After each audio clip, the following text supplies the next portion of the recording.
This is the Read to Lead podcast, episode 92. Hi, I'm David Niven, author of It's Not About the Shark, How to Solve Unsolvable Problems. One great tool for problem solving is podcasts like this one. It's the Read to Lead podcast with my good friend, Jeff Brown.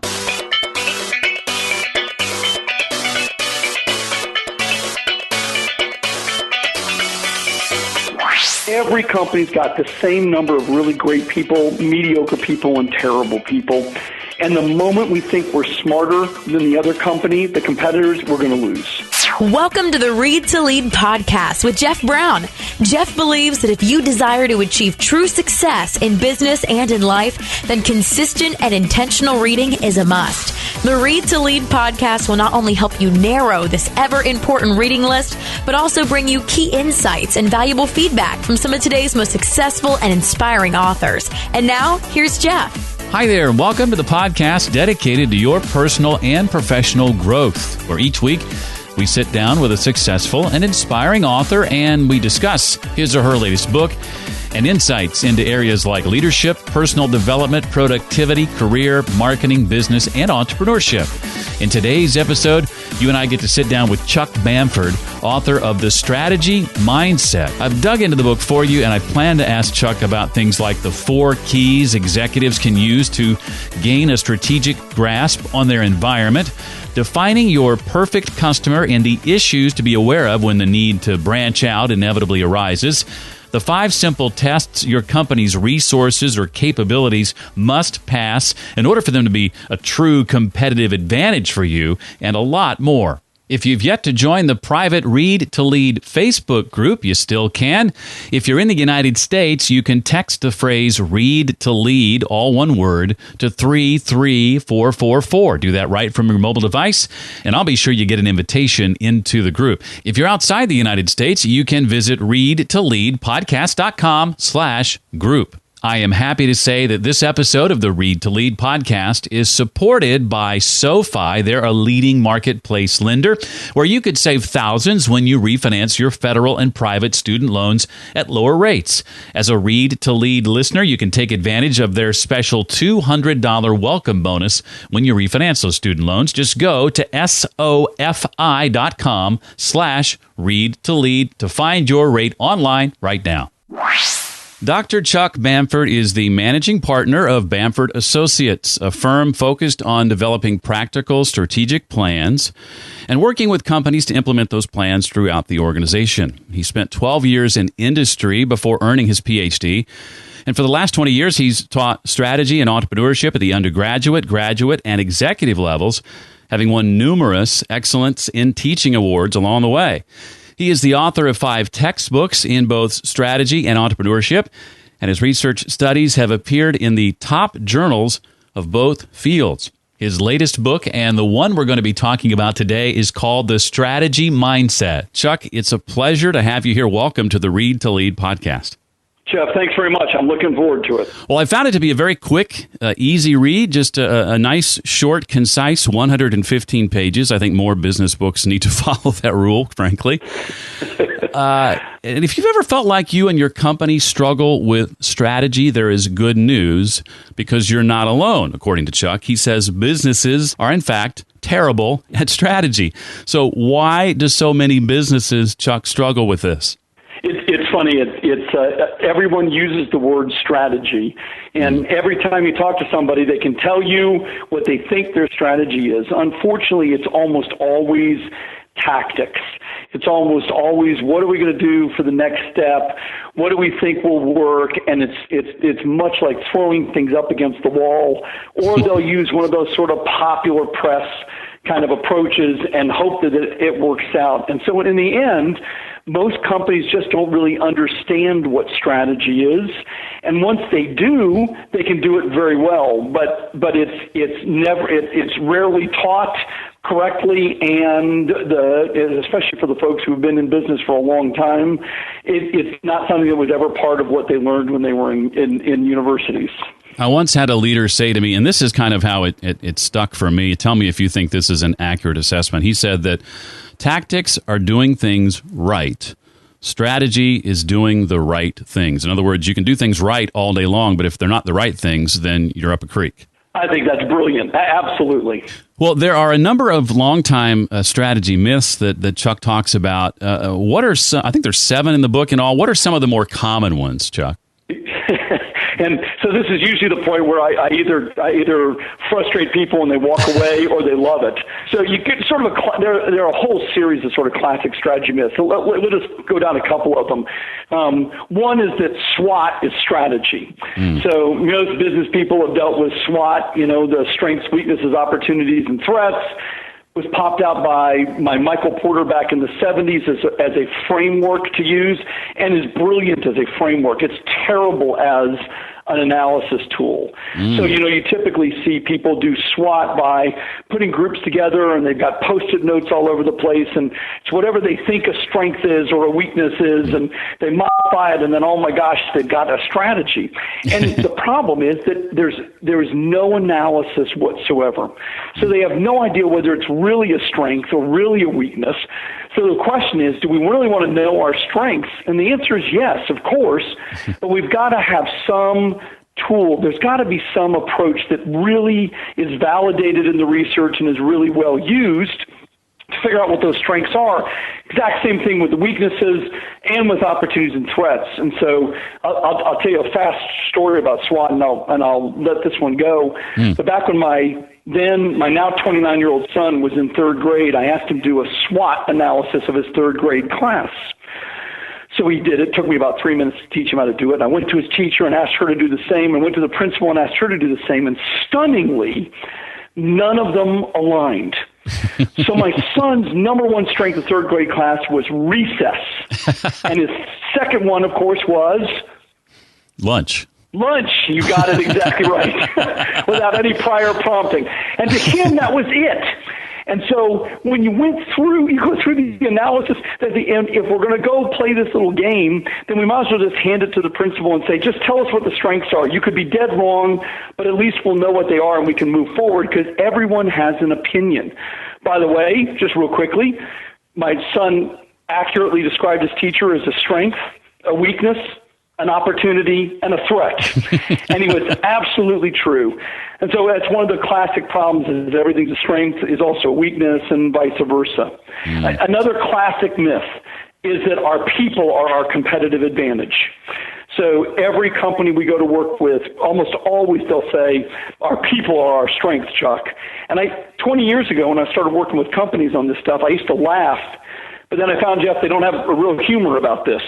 And so I asked CEOs, I say, so if I went to your competitor and I asked them what their competitive strengths, would they say something like, well, Chuck, we really wish it could be our people, but unfortunately all the good ones are over there. So all we got left is schlock. And no, they think it's their people. So every company's got the same number of really great people, mediocre people, and terrible people. And the moment we think we're smarter than the other company, the competitors, we're going to lose. And I could go on. There are a whole slew of them that are so much fun. Yeah. I enjoyed reading about them for sure, especially lunch and recess. Well, share a bit about, Chuck, the 4 keys, you call them, that executives can use to gain a strategic grasp on their environment. And I think, Jeff, it's a great place to start. From my perspective, strategy starts external to the organization. You can't do strategy unless you really understand external. And external starts with the customer. So I'm not a marketing guy. I'm a strategy guy. But everything depends on the customer who parts with money. So from my perspective, there are kind of 4 things that we've got to have a good handle on before we can start really digging into strategy of the organization. That is, who's the perfect customer? What are the switching costs for that customer to go from your company to your competitors and vice versa? How do we compare relative to those competitors? Hopefully on a series of dimensions or a series of metrics we can compare ourselves. And finally, I ask every company to tell me every touch point you have with a customer. Because every touch point that we have with a customer is an opportunity for us to really focus our strategy. So we really try to get these 4 elements commonly understood by everybody before we can really move forward with strategy. Well, how do you define, Chuck, the perfect customer? And what are some issues to be aware of when the need to branch out inevitably arises? Right, and we all know there's not enough perfect customers. So the perfect customer instantly gets your value proposition and is willing to pay you for it. So ideally, we'd have a company just focused on perfect customers, and we wouldn't have to do anything else. But the reality is there's usually not enough. So we focus on the perfect customer, and as a management team, we have to decide how far away from the perfect customer we're going to pull the company in order to grow, realizing that every time we do it and every move we make that pulls us away means that we have the potential to lose that perfect customer. And Jeff, you don't want to lose the customer that instantly gets your value proposition and is willing to pay you for it. Well, next, Chuck says, comes the task of developing the comparative competitive set. Define for us, Chuck, what this means and describe what this looks like, if you would, when implemented. Sure. So if you know what your customer, who your customer is, you know fundamentally whom they're comparing you to. So it's not the entire industry. We're not being compared to an entire industry. We're being compared to whom the customer uses. So what I always refer to it as is the bump competitor. So the competitor that if we win, they lose, or the ones that we lose and they win. And relatively quickly, companies can come up with whom they're losing business to or who they're winning business from relative to these particular customers. And this is who we want to compare ourselves to. Customers don't compare a typical company to 400 different competitors. They relatively rapidly narrow it down to just 4 or 5 competitors. And that's what we want to use as all of our analysis and all of our comparisons. We don't need to be compared to everybody. We do need to be compared to whomever the customer is considering. So I have a radio background, so let me just kind of play this out here. So for someone like me who used to be in radio, that might be not all the stations in the market, but rather the radio stations playing many of the same songs, a similar format, in other words. Is that another way to put it? Absolutely, and you might even throw in some other kinds of comparisons where people could have listened to the music without having to use the radio station. Exactly. So it depends on how far you want to go with your analysis, but absolutely. Pandora, Spotify. Yes, sir. Well, talk a bit about the standard elements of doing business, Chuck, and why going beyond what is considered the median for your industry is, as you say, a waste of time and money. Yeah, and it really hurts companies. So once we've understood the background, the industry, the perfect customer, we can dive inside the company. And every company, and you can think about it from the radio station perspective, every single radio station has what I consider to be kind of the table stakes, or in the lingo of the consulting world, we all call it the orthodox. And that is, these are the things that we have to do to be a player in the industry. They're the ones that people expect when they are dealing with your particular industry. So if you go into a bank, and I'll use a bank as an example, you go into a bank, you expect to see tellers behind some kind of a partition, and you expect to have a little table, and you expect deposit slips and withdrawal slips and pens that, have little chains to them because they apparently don't trust us. You expect all of these things in a branch, and if you don't find these things, you'll not compare that branch. You'll go, it doesn't feel right, or it's not right, or it's frustrating. But the orthodox stuff, if it's orthodox, if it's table stakes, if it's the expectation of customers, then I tell everybody, you've got to do it. You have to do it well. You can't be bad at it. But you don't need to do it any better than anyone else, because no customer is going to pay you more for it. If you decide to go with extraordinary Persian rugs in your branch, customers aren't going to give you anything extra for it. If you decide to go with fancy pens, the customers aren't going to give you anything extra for it. They expect this, and it's table stakes. Speaking of not wanting to give extra, how about saving some money on things like student loans or mortgages? If you could do that, would you want to? And what if you got paid $200 just for signing up? Well, the Read to Lead podcast is brought to you by a company called SoFi, a leading marketplace lender. They offer student loan refinancing, mortgages, and personal loans for busy, ambitious professionals, people just like you. Now, if you're carrying high student loan balances, you could save thousands when you refinance and consolidate your federal and private student loans at a lower rate. Now, SoFi borrowers save on average $14,000 over the life of their loans. No joke. Now, in addition to savings, SoFi members benefit from unemployment protection. So should you lose your job, SoFi pauses your payment and provides access to a career services team for personalized career planning and job search assistance. How cool is that?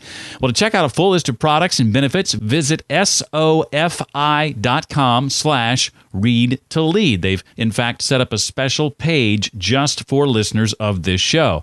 And for a limited time, and as a listener to Read to Lead, you're eligible for a special $200 welcome bonus when you refinance your student loans with SoFi. Again, just go to SoFi.com/read-to-lead for this special offer. All loans are made by the SoFi Lending Corp, NMLS number 1121636 and CFL license number 6054612. Well, Chuck and his group have modified what we know as resource-based analysis. That involves, in case you don't know, passing your resources or capabilities through a series of 5 simple tests. Now, passing all 5 means that resource or capability is truly a competitive advantage for you. Now, rare is the first of the 5. It sort of sounds obvious on the surface, Chuck. What does having a rare resource or capability look like? Yeah, good point. And it's the easiest of the 5 because it's usually where everyone stops. Let me just make a sort of general comment. Resource-based analysis is by far the number one approach used by the Fortune 1000 corporations. It's been around for a while. It's called a variety of different things depending on the consulting company that wants to market it. I'm a professor, so like you, I call it resource-based analysis. So, and we've modified it a little bit. We'll talk about that. But rare is just what it sounds like. That is it relatively unique compared to your comparison competitive set? Is the thing that you're talking about give you at least relatively unique? And we use a rule of thumb that if one other competitor is doing it just as well as you, it's still pretty unique. But if more than one is, then it's really orthodox, and it's not rare, and it's not unique. So this is where you can knock out things like, my people are my competitive advantage. Oh, it's not rare, and it goes out the window. Well, the next test is durability. So define that for us in this context, and also, Chuck, the 3 aspects related to it that you say we need to consider. Right. So durability is fundamentally how long can I hold on to this cool competitive thing that passed rare? So if it passed rare, I want to know how long I can keep it. And it's all determined by the actions of your competitors. So the 3 elements are time, money, and desire. That is, how long would it take one of your competitors to match you on this cool thing that you think you have? How much money would it cost them? And the ancillary part of that is, do they have the financial resources to do it? And my favorite one is, do they even have the desire to match you? So often, they've got the money, they've got the time, but they don't have the desire to match you. I used to tell one of my clients, my favorite role is if our competitors think we're idiots, because then they won't try to match us, and we got it for a while. Well, if our resource or capability has passed these first 2 tests, Chuck says we move on to the 3rd one, which is labeled relatively non-substitutable. Now, here the analysis, I think, gets a little bit more subjective, in fact, significantly so. Is that correct? Oh, I could not agree more. It gets very subjective. And as we know, Jeff, all of this is very subjective. I think strategy is at best 50-50, 50% art and 50% science. I think realistically it's probably more like 35% science and 65% art, but there is a science to doing this. And so the 3rd element is, do you look at substitutes? So this is one that people try to bypass an awful lot. It's rare and it's durable. They've been focused on their competitors and they're like, we got something here. And the question is, how are people handling this now? How are people satisfying this need or this desire now? What are the other ways that people do it? And those are substitutes. And quite honestly, you can decide whether it's a good substitute or a bad substitute. You could, instead of having Spotify as one of your competitors, it might have been purchasing songs off of iTunes as a substitute to it. Is it a good substitute? Well, you got to buy an awful lot of songs. You can't have that variety. It's a lot of money. Maybe not so much. And what I ask management teams is, you all are experts in your business. You all are the content experts. You tell me whether you think it's a good substitute or not. Be honest, talk about it, and if it's not a good substitute, let's move on. Well, relatively non-tradable is next. As I was reading about this, the first thing I thought of, the first thing that came to mind, Chuck, was Coke's secret formula, and then lo and behold, you mentioned it in the book. That's probably one of the best examples. Yeah, absolutely. So if you own it and control it, then it's non-tradable. You can move on. That is, you get to control it. The other place where it really is non-tradable is the exact opposite thinking, and that is where you're buying something from an external party. If they can sell it to your competitors, you're in trouble, and it's tradable. But if you've got an exclusive with them, then it's relatively non-tradable, and you've got something and you can keep moving on.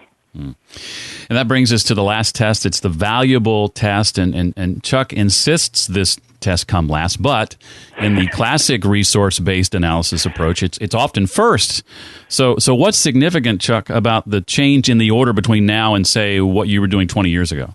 Sure. Well, and if you read the work that's done by some of the big consulting groups, or if you read any of the classic strategy textbooks, you'll see they call it VRIN or VRIST. They always start with value.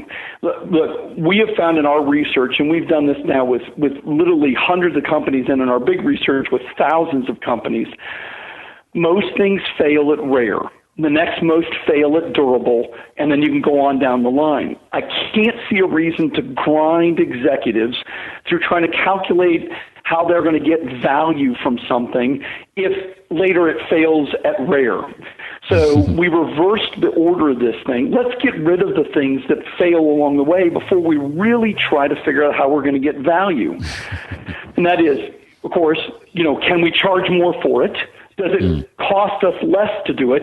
And do we draw in customers? Most of us refer to it as free customers, but they're not really free. But that is, do we draw customers away from our competitors? Will they drive past Dunkin' Donuts and McDonald's to go to Starbucks? That's real value. But there's no point in trying to grind companies through that when most things are going to fail at rare. So we've just done it to try to make it expedient and practical for businesses.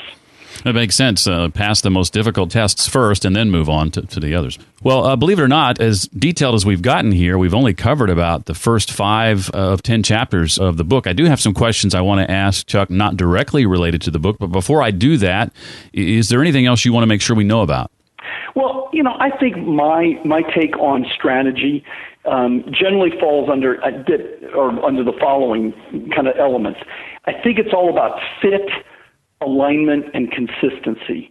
And so you find just amazing research out there that says if you can get everybody moving in relatively the same direction, not the whole, exactly, but relatively the same direction, that we get some remarkable performance. And so from my perspective, an awful lot of strategy has to do with how we implement it, not so much on how we design it.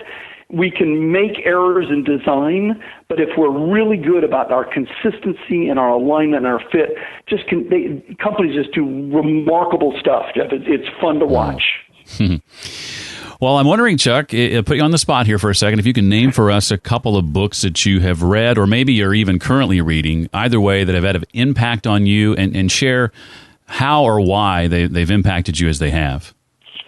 Sure. Well, as you know, I'm a professor at the University of Notre Dame, so I teach exec MBA primarily up there, and I'm always in this battle to stay ahead of my students.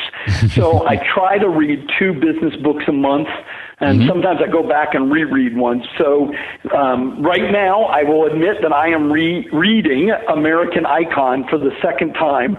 The brilliant book by Bryce Hoffman, where he follows, but more than that, he really analyzes and explains how Alan Mulally did just a remarkable job in strategy implementation at Ford back, in from say 2008 to 12.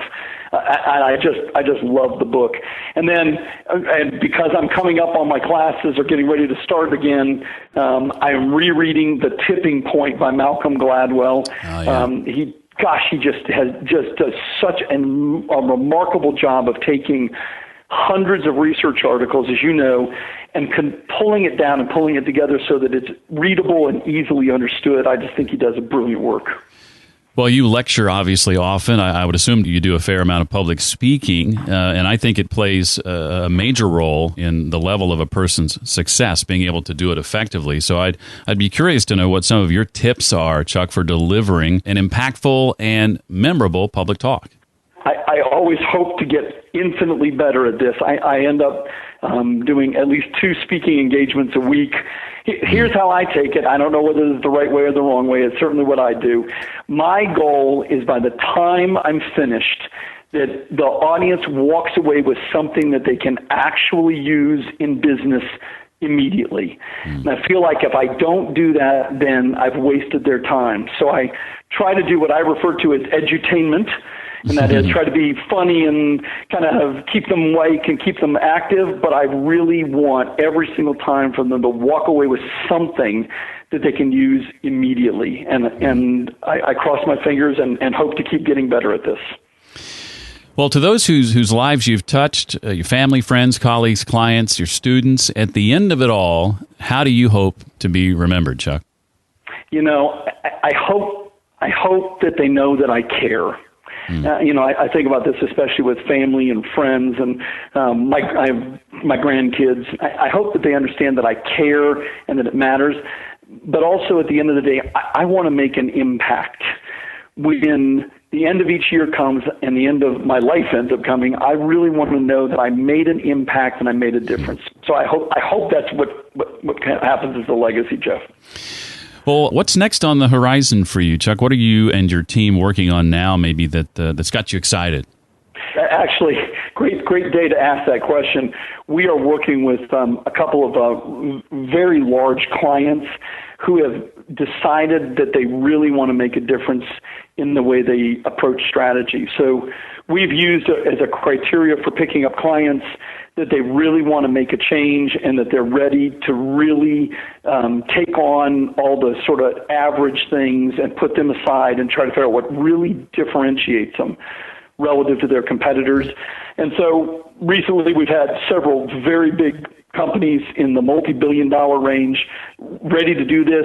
We go in and they really are. So it's exciting to see it move from the kind of mid-range companies that are so agile and can do so much so fast, and see some of these really big companies taking it on and saying, it's time to make a change. It's time to make a real difference. So we're very excited. Well, I can say from personal experience that over the years, I've had a chance to work with a number of teams and a number of companies that struggle with this concept of strategy. So I certainly appreciated being able to read a short, succinct analysis and a thorough one at that on the subject. So thank you for being our guest today. We really enjoyed having you. Thanks so much, Jeff. I really appreciate it, and I enjoyed the conversation. The book, again, is called The Strategy Mindset. The author, our guest today, Dr. Chuck Bamford. I encourage you to connect with Chuck on Twitter and LinkedIn as well. I'll put links to both in the show notes page for today's episode. But in the meantime, you can find him on Twitter at Dr. Dr. Chuck Bamford. That's at Dr. Chuck Bamford, Bamford on Twitter.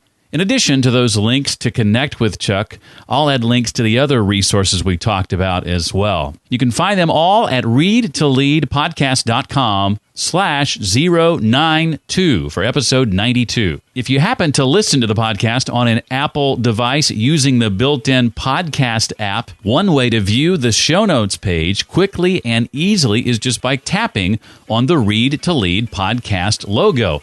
You can even tap the links inside the show notes right from the app. Rating and reviewing the podcast goes a long way for us. I cannot stress that enough. It helps the podcast get noticed. If you could take 2 minutes to rate and review it, we'd appreciate it. And if you feel it's 5-star worthy, we'll mention you by name in a future episode just to say thanks. Visit readtoleadpodcast.com/iTunes or readtoleadpodcast.com/Stitcher to do that right now. And last but not least, I want to give a shout out to my friend Drew Tadia, host of the Exploring Mind and Body podcast at exploringmindandbody.com. I encourage you to check it out. I'll put a link to that in the show notes also. Well, that's going to do it for this week. I look forward to seeing you next time for the Read to Lead podcast. Thanks so much for listening to the Read to Lead podcast. As a subscriber, we challenge you to be more than just a passive listener. Become a vital member of the community. Visit us on the web at readtoleadpodcast.com. Until next time, remember, leaders read and readers lead.